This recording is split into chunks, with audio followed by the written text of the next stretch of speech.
ছিল স্বর্গের দেবী, সে সবার কর্মফল বিচার করতো। ঠিক তখনই সেখানে দুষ্টু কেকে এলো। হে স্বর্গের দেবী, আমি স্বর্গে যেতে চাই। না, তুই তো স্বর্গে যেতে পারবি না, আমি তোর কর্মফল দেখতে পাচ্ছি। এই তুই ছোট্ট এই কুকুরের বাচ্চাটাকে অনেক অত্যাচার করেছিস, যা তুই নরকে যা, আর নরকে গিয়ে পুড়ে তুই কঙ্কাল হয়ে যা। ঠিক সেই সময় সেখানে অসহায় একজন মেয়ে এলো। সে রাস্তা দিয়ে যাচ্ছিল। ও মা, ছোট্ট কুকুর, তুমি কেন কান্না করছো? আমি তোমায় ব্যান্ডেজ করে দিলাম। আও, তুই তো খুব ভালো মেয়ে, তুই ওই ছোট্ট কুকুরটাকে খুব যত্ন করেছিস, যা তোকে একটা পাখা দিলাম, তুই আকাশে উড়ে যা।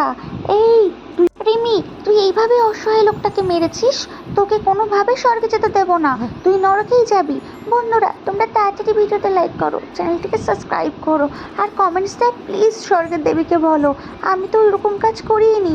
দেখো না, আমি যখন রাস্তা দিয়ে হেঁটে যাচ্ছিলাম, এই দুষ্টু পাঁচই বদমাইশ লোকটা মাথায় ব্যান্ডেজ করে রাস্তায় ভিখারি সাজার একটা অভিনয় করছিল। সে সবার কাছ থেকে সিম্পেথি পাওয়ার চেষ্টা করছিল। আমি তার এই সমস্ত দুষ্টু কাজ ধরে ফেলেছিলাম, তাই তাকে আমি সাজা দিয়েছি। ও রিমি, তুমি খুব ভালো, তুমি তাড়াতাড়ি স্বর্গে চলে যাও পাখনার